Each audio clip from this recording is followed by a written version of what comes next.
Hello guys, nandito tayo sa may Sunog Apo Pumping Station. Ayan, 744 million ang gastos po dito. Hanggang ngayon po hindi po gumagana. At ito nakikita po natin ay inaayos po nila. Grabe no, 2018 po ito nag-start hanggang 2020 natapos po ito ng project. Pero hanggang ngayong kasalukuyan ay hindi po ito gumagana mga kababayan. Kaya makikita po ninyo, isa sa mga kinagagalit ni Yorme dahil dito po sa may Hermosa, no, itong mga bahagi dito na nakapalibot dito ay lalo na pag tag-ulan at high tide ay bumabaha dito sa area na to na ating ipinapakita sa inyo. Like and comment and share kung anong masabi nyo dito sa proyekto nito na napakalaki, no, 744 million na hindi po gumagana. Yan ang ating pinaka-latest update nito. Dito lang po yan sa may Manila. Yan, Hermosa Street ito. Kalsada na yan. Natatanaw nyo na po mismo yung NLEX SLEC connector. Dito po. Grabe na project, no? Bakit kaya ganun ang nangyayari? Ay napakatagal na po itong nagawa. Nabayaran na po, no, sa mga kontraktor ang proyektong ito. Pero hanggang ngayon ay hindi gumagana. Sino kaya ang may problema at anong dapat at sino dapat managot dahil napakalaking pera ng gobyerno ang nasayang sa project na ito mga kababayan. Like and comment and share na kung ano inyong pong masasabi at ipinapakita po natin yung view dito po sa may Manila. Yan, daming mga bahay, dikit-dikit na po talaga, no? At ito, pupuntahan po natin, meron ditong area dito, no? Pakita lang po muna natin itong Sunog Apo Pumping Station. Grabe guys, ang laking pera ang nasayang na naman. Milyon-milyon yung mga project dito sa Manila na hindi napapakinabangan ng ating mga kababayan. Ito, may pakita po tayo dito. Nilipitan natin ng ating drone.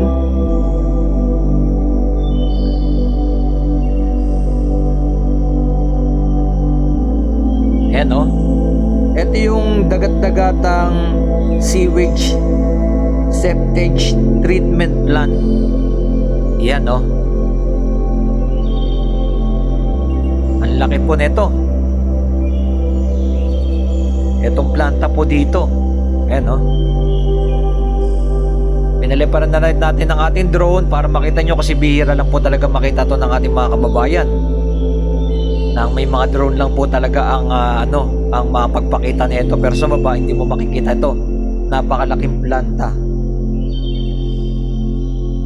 Yan, dagat-dagatang sewage and septage treatment plant. Ayan.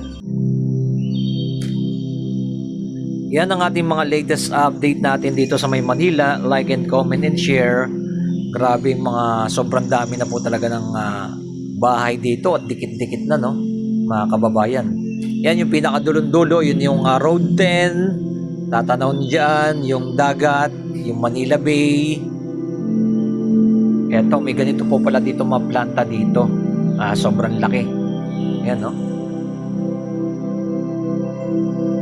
Yan. Yan, dadaan dyan sa may Estero di Paho and mga papuntang Manila Bay.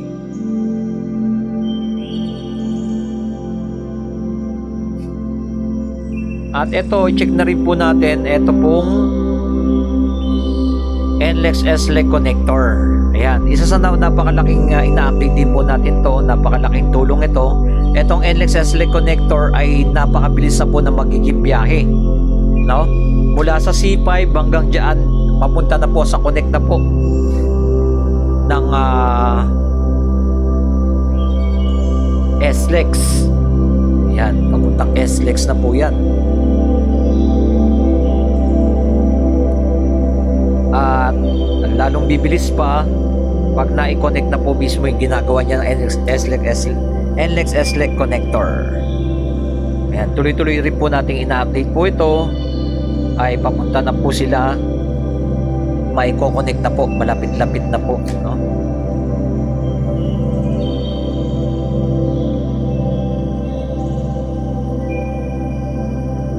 Ayan. Pakita lang po natin yung kabuuang view dito. Dami, lawak, no?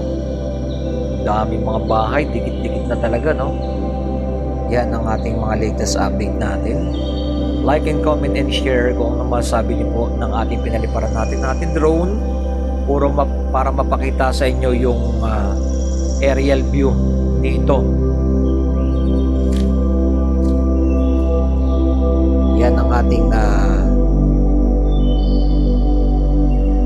pinapakita.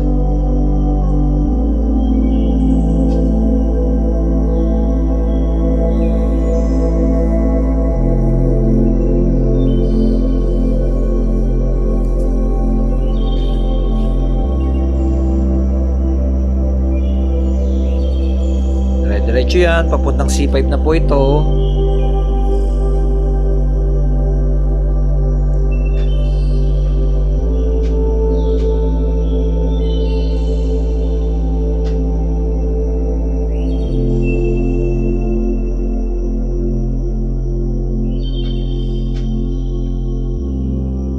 Yan, napakalaking tulong talaga etong NLEX S-LEC connector mga kababayan. Pag matapos ang project na to,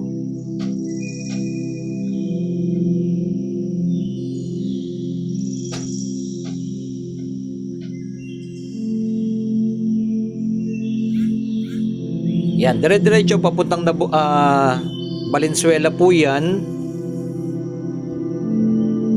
Yan, dito po sa left side natin papuntang North Harbor Link. Yan, mga malalaking truck po mga nandyan, mga dumadaan dyan. At bandang Santa Mesa na po sila, ginagawa na po yan.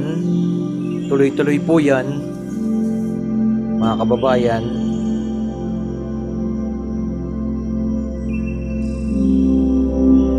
At konting-konting na lang po may duduktong na po nila. Yan, malapit na po yan, no? Sa may pako na po sila eh.